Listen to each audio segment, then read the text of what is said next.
Hello everyone. Today I want to talk to you about something beautifully simple, yet incredibly powerful. How to think in English. This is a challenge that so many learners face. Even when your schedule is packed, even when fear holds you back, even when English is not the language of your streets, you can still train your mind to think in English, one step at a time.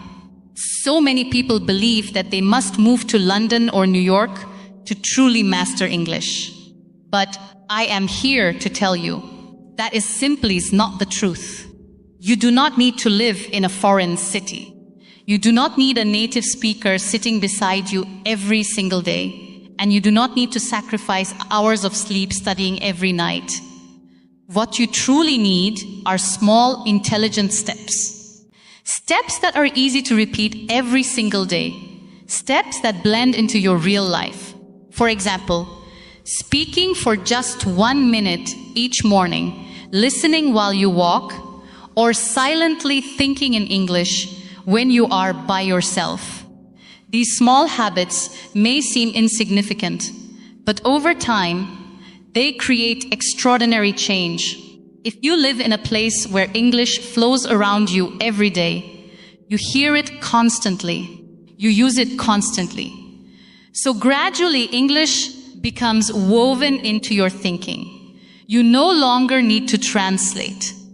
When a thought rises in your mind, the sentence arrives directly in English. But for most people, that is not their reality. Most learners live in a place where English is not part of everyday life. Perhaps that is your story too. Maybe you study completely on your own. Maybe you only touch English when you watch a video or read something on your phone. And when you try to speak, you feel stuck, like your words are moving through thick mud. You think in your own language first, and then you struggle to convert it into English. That process takes time. And sometimes the sentence comes out awkward because English has its own unique structure. For example, in your language, you might say something like, "I very like this." But in English, we say, "I really like this." This is exactly why translating inside your head makes speaking feel so difficult and so unnatural. Let me tell you the real truth. You are not slow because your English is weak.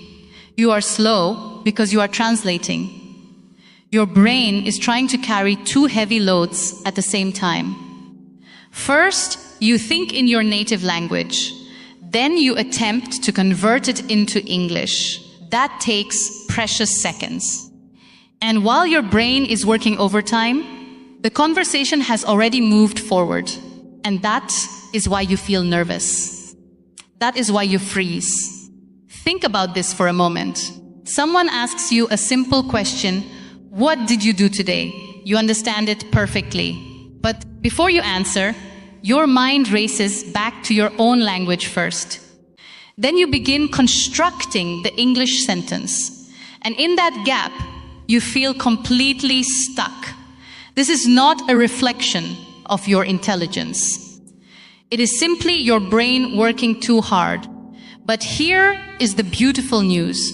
The moment you stop translating, everything becomes faster and lighter. You can train your mind to think directly in English. You do not need any special gift or talent. You just need consistent practice and a clear, simple method. And today, I am going to show you exactly how to do that. Let's begin with one of the most powerful techniques you will ever discover: shadowing. Perhaps you have come across this word before, or perhaps it is completely new to you. Shadowing is a beautifully simple yet remarkably effective way to strengthen both your listening and your speaking at the very same time. Here is how it works. You listen to someone speaking English, a podcast, a video, or even this very speech. Then you repeat what you hear. You do not pause to think. You do not translate. You do not run to the dictionary. You simply listen and repeat.